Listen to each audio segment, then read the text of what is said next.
أنا أبويا لنولي أن وطن كذا يسيبون الله يسمى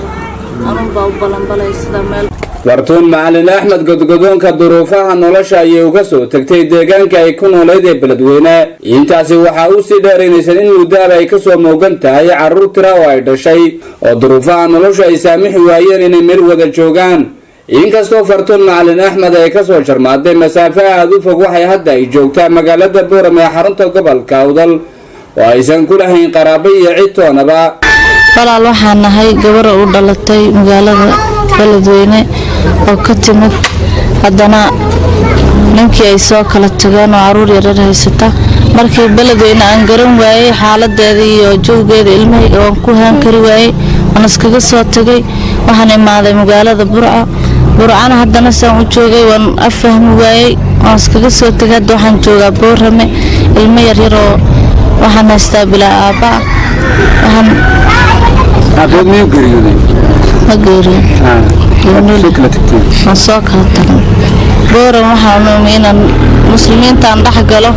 si aan hooy aan ilmahayga ku haystaan u helo masnaan u helo gaari aan wax ku raaco aan ku aado waddankaygii aan u helo ayaan u imaaday carruurtan aabood xaguu jiraa carruurta aabood waxaan ga soo tegay beledweyne ay uga soo tagtay ciyaalkii kale ayaa ku hayay ciyaalkii kale islaan ayeydii waxaa ii haysa oo aydaga ilma ay haysaneen baan uga soo tegay kuur ilmaha ii hay si aan muslimka usoo dhex maro si aan uga helo nool misna meelaan ilmahayga la fadhiisto kadib markii aan baraha bulshada aanu ka aragnay fariinteeda waxaanu saaka u jarmaadnay halka ay magaalada boorame ay ka joogto jiko yaroo buul ka samaysan ayay degan tahay islamarkaana ay ka dugsataa dhaxanta habeenkii waxaana maalin kasta halkan yar looga kireeyaa islamarkaana looga qaadaa lacag qadarkeedu dhan yahay 8,000 oo shilinka Somaliland baba iska masaakiina ma garanaysaa anaaba buulka ka kireeyay oo yiri iska gal walaashay hadad heshana bixi hadad weydina iska seexay yiri laakiin waxaan siiyo niraado waan siiyay ma jirto lacag telegram reerkiisa buul maalinkii wax yar $1 maanta $1 ha dhamaan buulashan kale hadda halkan naga muuqda ma wada kiraa ha ana dhistay ha kun kireeyaa Amina Ahmed Ali oo iskala jikadani buulka ay degan tahay Fartuun ayaa noo sheegtay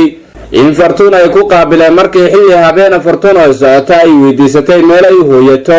iyadoo socotay timid habeen madow waxay tiri meel aan bariyo ma haysto meel aan bariyo isi markaas baan ku siiyay buulka yar bay gashaa habeenkina wixii aan helo ayaan ka qaadaa ay soo hesho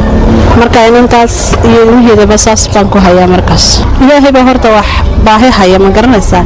laakiin intaas iyo ilmaheeda waxa soo saaran bay qabtaa wixii ilaahay u qoray ilaahay wax ka siiyo ilaahay waxaan ka barayaa in iyagana ilaahay xasanaad iyo ajir ku daro ay soo caawiyaan Fartuun iyo carruurteedu waxay korsaar ay ku yihiin qoysas waxba aan dhaamin oo halkan ku nool dhaqan ahaan waxba aan kaafi karin nolosha iyo xaaladda haysata Fartuun waxay qof kasta oo Soomaaliyeed oo dareen damqashada u dirtay fariintan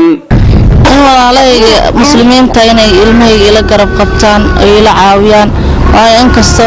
hooyaan nahay oo awood aan haynin oo ilmahayga maanta aan ku korsado oo wax ugu soo dhacsado oo dhaqaale iyo waxba aan haysanin muddo Soomaalihan ku asana inay dar ilaahay igula caawiyaan ilmahaas yar ugu daryeelaan meel aan si joogaysaa Boorame mise waad ka tagaysaa caawimad hesho haddaan caawimad helo muslimiinta ay caawiyaan iska degi lahayn hadda waxaan ugu wareegay inaan ilmahayga ubadkayga meelan la fadhiisto iyo qof igu taakulay aan helo baan ugu wareegay haddaan helana waan la fadhiisan lahaa